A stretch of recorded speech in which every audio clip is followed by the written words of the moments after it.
Hello, friends. It's Adela. It's been a minute.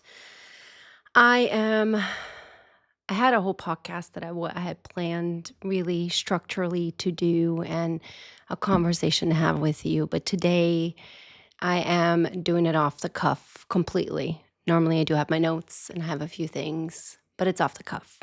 For those of you who are watching, you're seeing that my setup is a little bit different. I am bringing you into a little bit more of my personal space, something that I'm not usually comfortable with.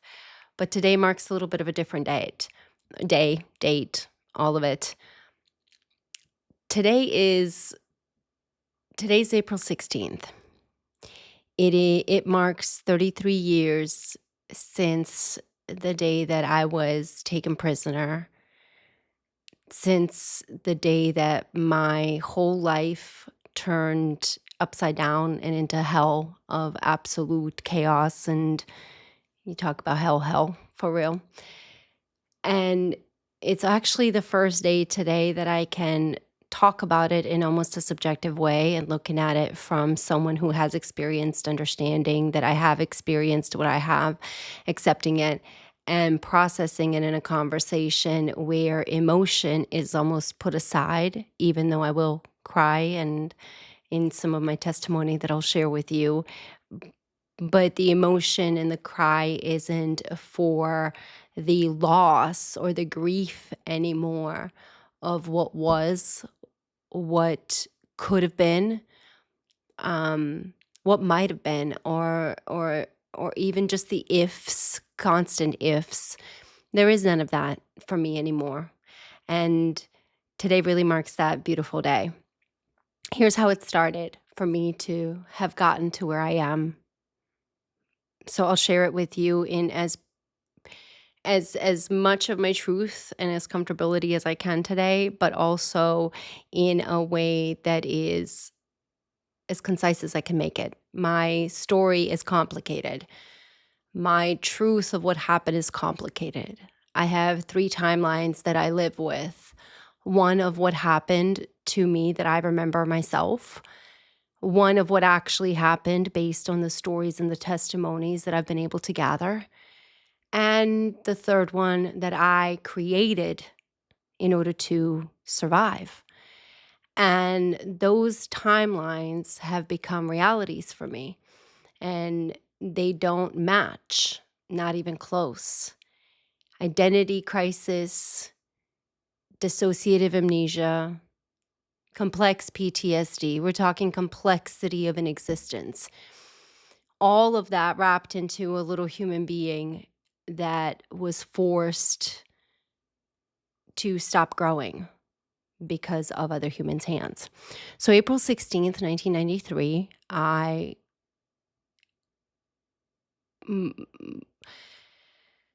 in my memory, a dear friend of ours came to the door running and said, "Hey, they're here." And in my memory, when I opened the door, and I could have, maybe my mom might have opened the door that way, but I remember opening the door and she screaming, "They're here, they're here." And I could see the village on fire. I could hear screams and gunfire. I could hear terror. And I could also, in the back of what was happening in that moment, see my father grabbing his things, getting things together, my mom getting into action, me not understanding what's going on, but I know something absolutely grave is happening. And it was around 6 a.m. when it happened, April 16th for us, or for me. And in my memory, my father had to leave. I'm telling you a short story that to me it happened in one day, but it happened over years and weeks and spans of time. In my memory, he grabbed his things, looked at my mom, gave her a kiss, and said, "I have to go." And there was an understanding between them, like something, an understanding, something I've come to grasp really well today, that had he stayed with us, we would have all been dead. Who was attacking us, who was coming for us, they would not have let us live. And that who in my time was jihad. It was Islamists, the extremists of it. They came, they murdered, they tortured, they burnt everything down. And that happened to me. And that all to me happened on one day, right? April 16th. That was all I remember that way. My story is a lot deeper and a lot more complicated than that moment and this date. And so they came in, or my dad left. He's walked out the door, he's left, and we're there grabbing our stuff. Mom's telling me to grab what I can. We're grabbing, we're doing. And the next thing I know is that men in these black, fatigue-like, uniform-looking clothing came through, guns all on them, masked up. You could see there's ammo. I could see a grenade. I know what a grenade looked like. I had spent some time around my father, who was in the military at the time too, and my family members and others. I mean, that was just part of our culture. And that image of them barging in, breaking the door, and taking us and grabbing us, walking us down this path, pointing guns at us, yelling, "Where is he? Where is he?" Because at the time they were looking for my father, and throwing us in a cell. I remember when they did that and put us in there, I walked over to this corner, and in this corner, there was a little armoire, or little, I don't know what you guys would call, we call it armoire. And I remember that was there. And I sat next to it. And on the other side of where I was at was a ledge, and my mom was there, my sisters, and a lot of our village humans who had been captured at the same time there. And they pointed guns at her, screaming at her, yelling at her, threatening my sisters, grabbing them by their legs, knife at their throat, guns at their heads. And I remember hearing a cock so hard, just like the cocking of the gun. And in my mind, I was 5 years old. And in my mind, all I could think and remember was, I cannot and will not survive with my sisters if they kill my mom. I will not be able to, I can't take care of them. I can't feed them. I can't do anything. And in that thought, in that conversation, I jumped up from my little corner and jumped in front of the gun and said, "Take me, not her." I remember that. I do remember that very vividly. And my mom has confirmed it, and so have others that I've spoken to about that story. That is something that I carry with me because I can't process that I did do that. I can't. As an adult today, I can't process that a child would have enough courage, bravery, whatever it might be, to stand in front of a gun and say, "Hey, take me instead of her," or to have even enough consciousness or logical thought that I would not be able to take care of them, that I would not be able to do anything. And to me, now that I see it, it was God's divine intervention that I knew I was going to be okay, and I was. And I remember stepping in front of it, telling him that. Of course, that shook him. And then a hand had come by and pulled the gun down, and then they had walked out. And the next moment that I remember, again, this is all April 16th to me. This is all one day of memories and trauma that I've had to decipher, that I've had to break through and work through and navigate and put through in puzzle pieces to make sense and to define the narrative that I can live with and redefine some things that don't make sense. And the next thing I know is that my grandparents are there. My uncle is there. There is a big fight. There's a shooting. There's screaming. There's my mom being taken out. There's my grandfather being taken out. Then there's the Red Cross and Blue Shields coming, and we're supposed to be saved, and those are the things, but then we're not to get on the bus. And then there's being put into a wall and saved by the same hands that had just tortured you and tried to kill you. Again, I'm speaking very vaguely of my story, of all the details, because it's hard for me to still process and understand. And the reason I'm giving you the vague story behind of what happened to me that way is because those were my childhood memories that I remembered. That is what happened to me on that day. And in my little mind, that day had become so much because it wasn't just that day. Those instances happened over a course of weeks that I was in prison, and times and months of terror, even after prison. And but my little mind could not grasp the concept of that, right? So it just deleted everything. It was like, nope, can't do that. And I remember sitting in the prison and going, I can't be here. This is too much. This is absolutely too much.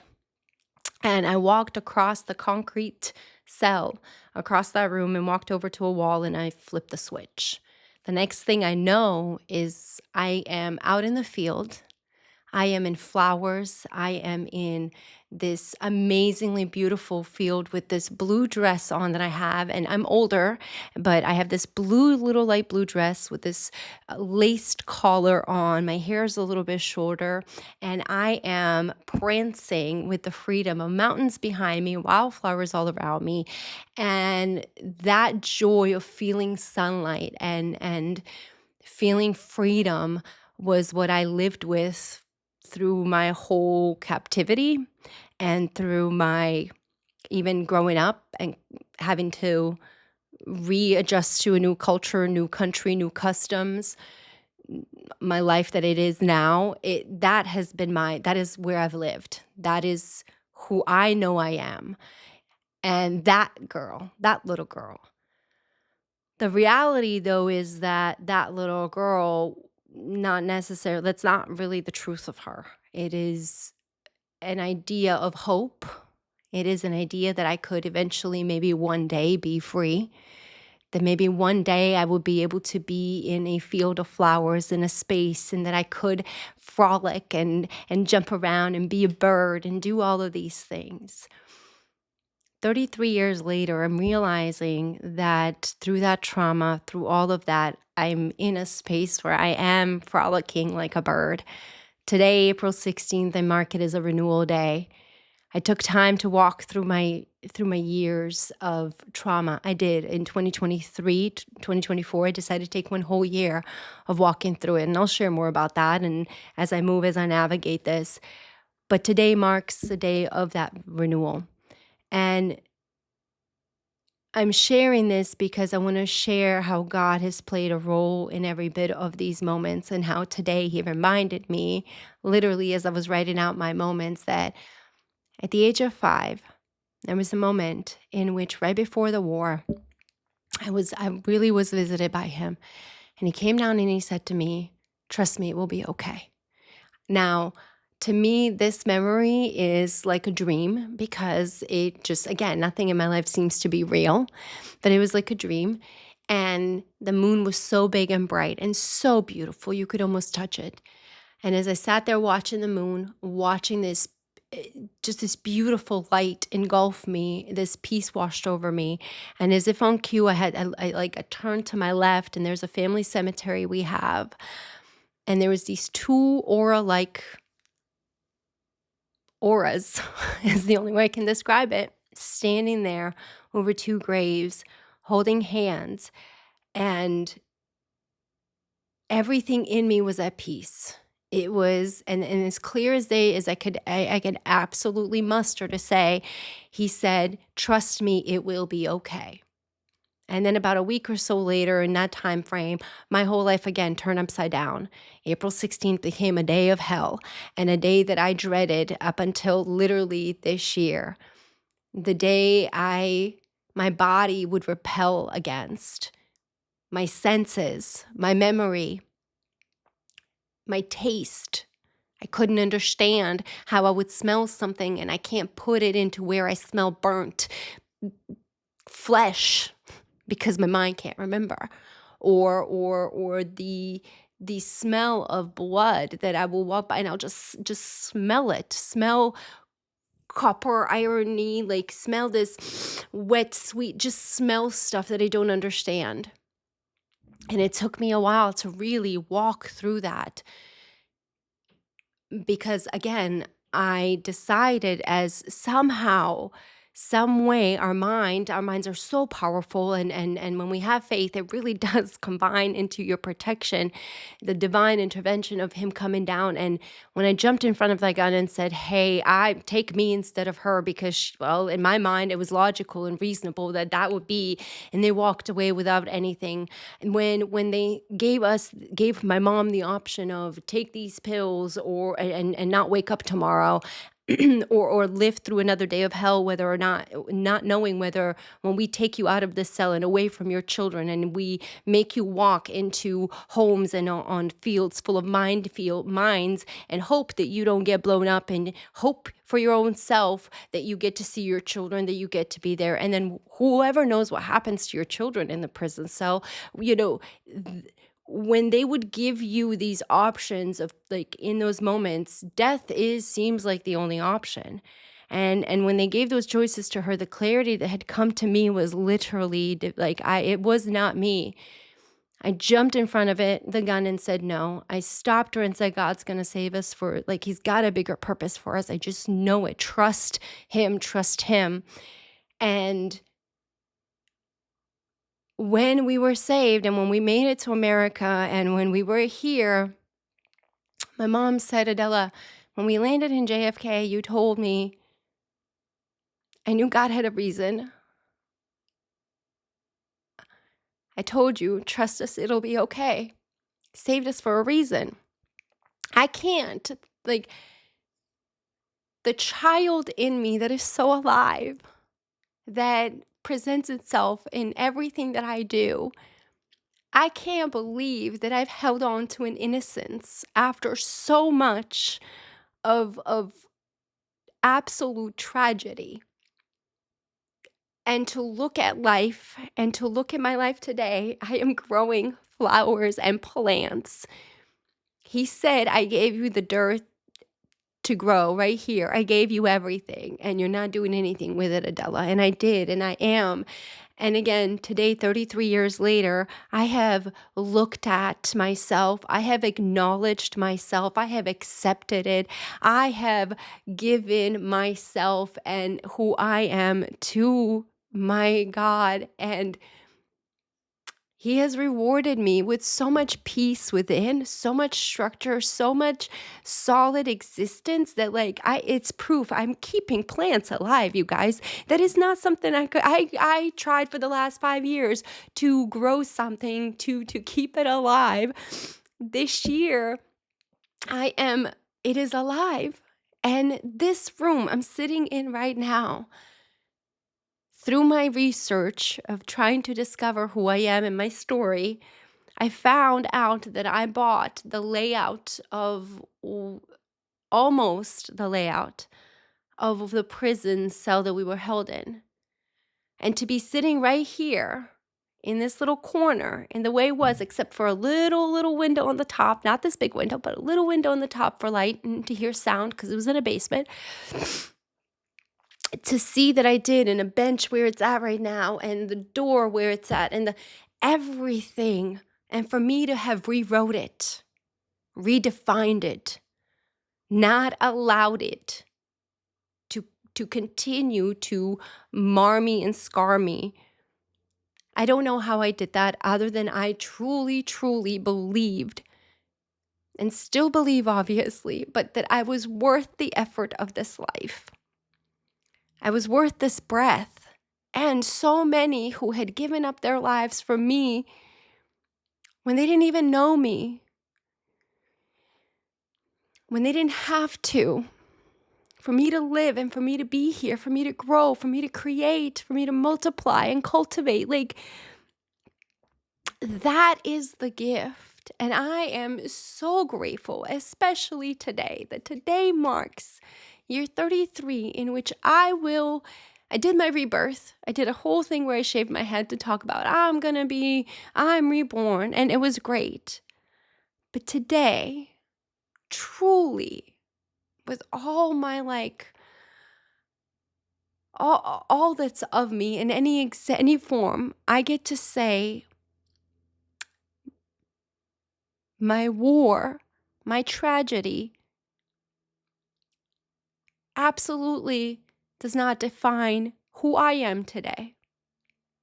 It has helped cultivate, it has helped create it, but I have taken on the decision to define it. And I've decided that all of it, despite the pain, heartache, and I promise you, there's a lot, like this tidbit, so much so a lot. Like I found my own prisoners, the people who held me prisoner, to find them on social media and on Facebook, to be able to look at the human and see them and go, wow, you did this to me. You did this to me. And for me to look at them, and the only word to come to my mind is redemption. Redemption. And it isn't the redemption of their soul, of your soul, or it's mine. I want the redemption for me. I want to know that I'm not the worst human being on this planet. I want to know that what the world has done to me, I am not.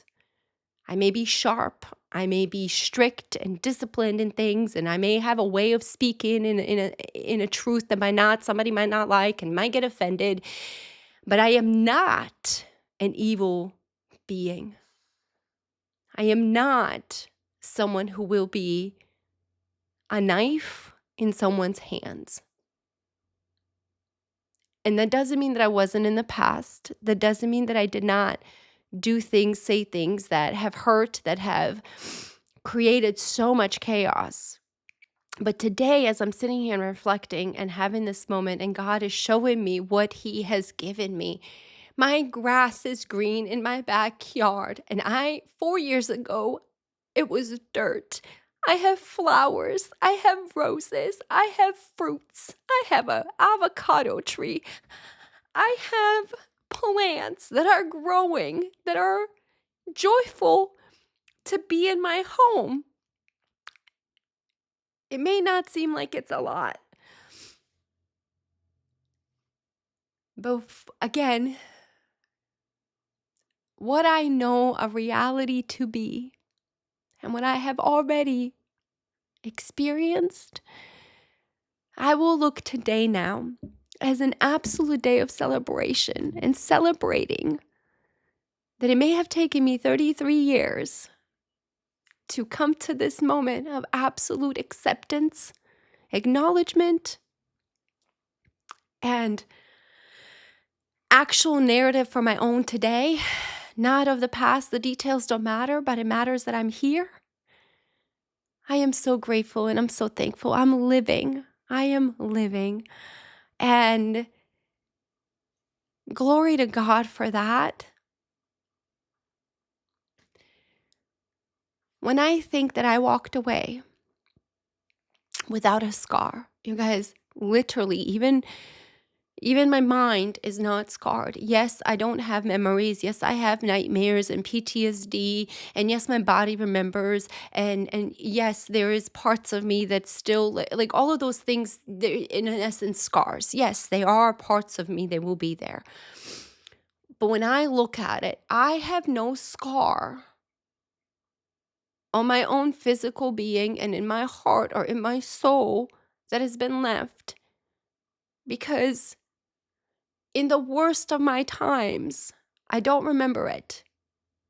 In the worst of things, God literally was like, it's not for you. Your soul is not meant to know that, experience it. And to think I spent 20 something odd years chasing the experience of hell.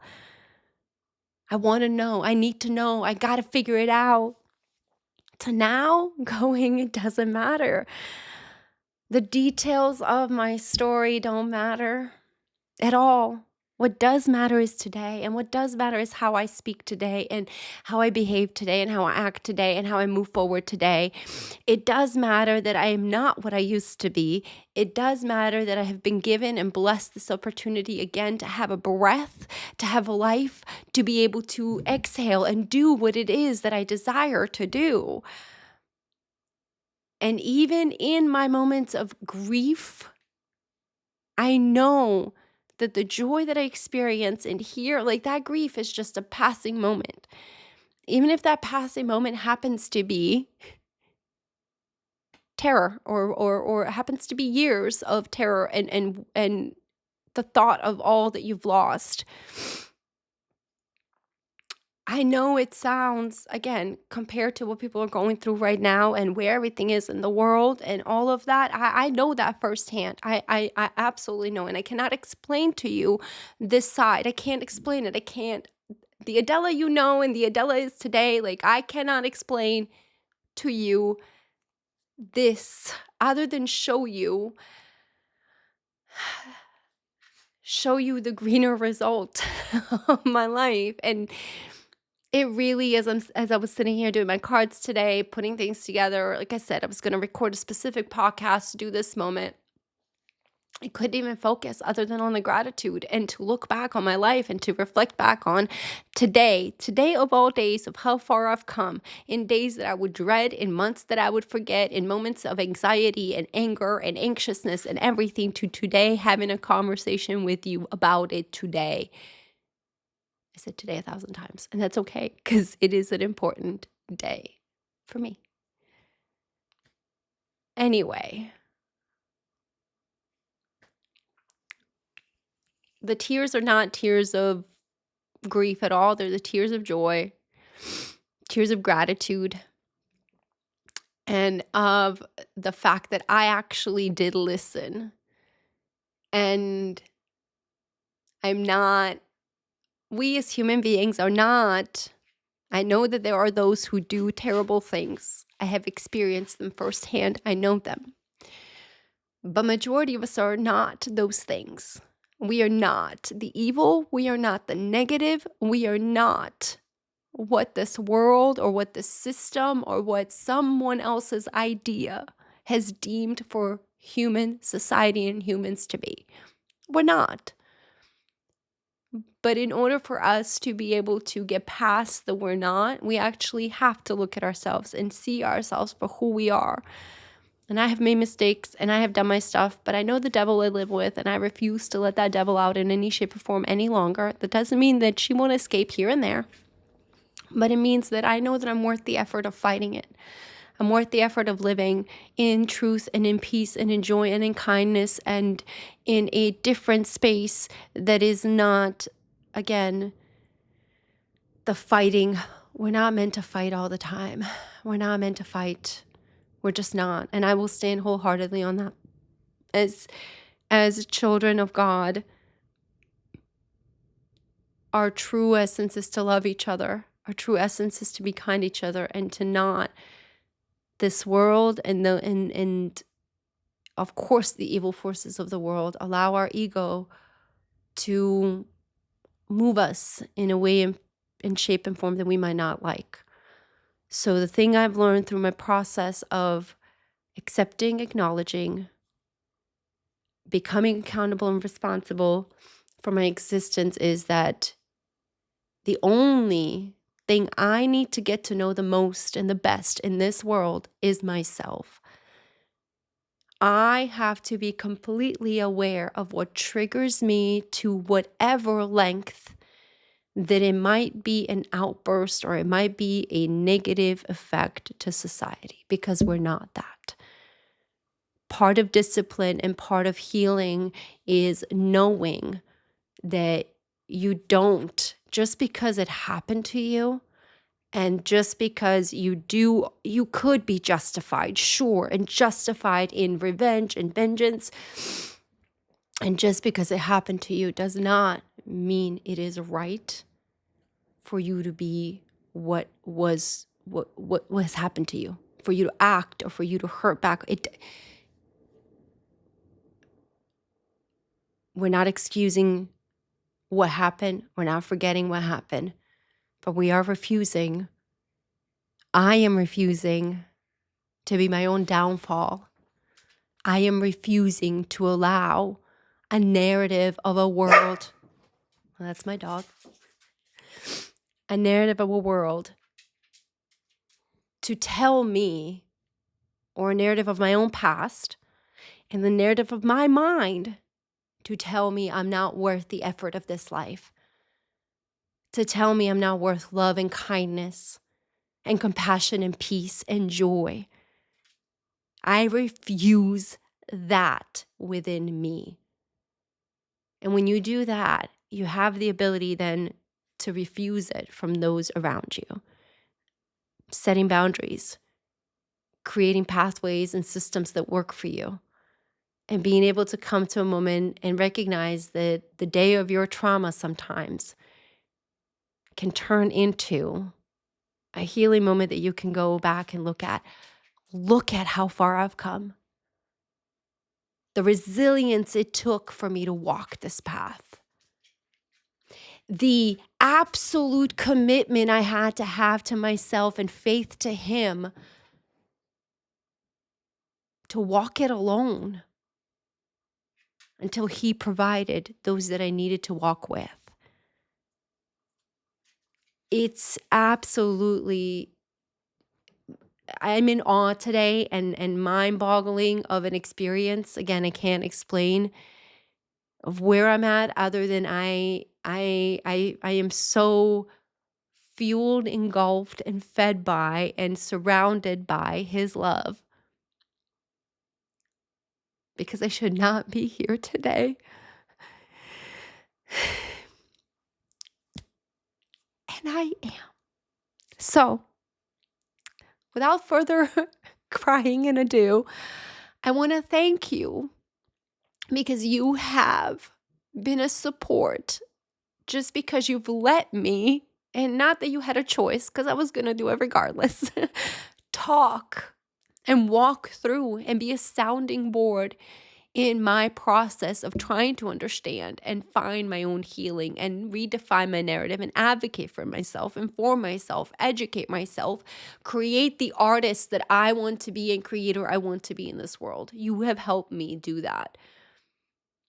And utilizing this platform that I've created through Project Human, this podcast, The Artist Within, the actual essence of we are humans and we are navigating, and you are okay to make mistakes, especially in this day and age of social media, and you are okay to grow, and you are okay to share it back and forth and give that input, and also be able to turn off the world and let the world judge you for what you are or where you're at, whatever it is, and not be impacted by that because your 40 inches is so solid. And I did that. And you taught me that. You did teach me that in so many ways. Every single human who has come into my life, who has been there for a moment, a season, a time, a space, a place, or forever, you truly taught me what it means to put up my boundaries, how to be a good human being, what I want out of this life, and what I want out of relationships, what I want out of a community, what I want out of this space, and how to not truly, in all due respect, care for what anyone thinks other than how I am living my life and what is the consequences of what I'm doing. And my consequences right now, again, proof in just the fact that my plants are alive, all of them, and my orchids. I mean, come on. I want you to give yourself that credit. I really want you to look at your moment today too, or look at your moment in a space where you have a hard day coming up. You have a hard date coming up, a hard moment of your time and space that you sometimes dread. Look at it and look at it from the point of how many years it took you of stumbling, how many tries it took you of getting there, how many breaths it took you to keep afloat, and you're still afloat. Mark that moment and that day as a renewal, as a moment that no matter what, you will have an anchor now that is light, that is joy, that is not negative. And for me to come to that moment, for today to be an anchor of goodness for me, an anchor of a new start to a whole new joyful moment of my life, and peace and structure and everything that I've ever dreamed and begged and hoped for and prayed for. And I did it. I created it with my hands by showing up every single day, despite not wanting to live. Despite not wanting to live, God literally was like, my light is in you and you are living, and you are living to the fullest. And in order to do that, you have to create, Adela. Create your backyard and the flowers and the Garden of Eden you desire. Create the living room of your dreams. Create the kitchen of your space. Again, it's not about the abundance of our money and the resources. Create with what you have in the space and time that is available to you. And I promise the abundance comes. And I'm proof today that that is truth. So yeah, that's my spiel for you today. It's a good space to be in. It's a good place to recognize. And I wanted to honor today in a different way and not it be, because it's different and I feel it and I wanted to share it in the moment. So I hope that you found some use out of this. I hope that you can see that, again, my story details don't matter, and it doesn't matter what the actual why of anything that happened is. It matters of the why you do today and how you do today. So I hope that you take your why today and know that your why is because you're worth the effort of this life. You're worth breath. How you do that and how you make that valuable for you is up to you. Pause in your moment, shift your perspective, and act accordingly. That's my PSA. Until next time, thank you guys so much for the love and support. Don't forget to like, download, subscribe, do all the good things. You have been such a blessing in everything I've done and who I am. So I love you. Spread the love, spread the joy, and I'll talk to you in just a little while.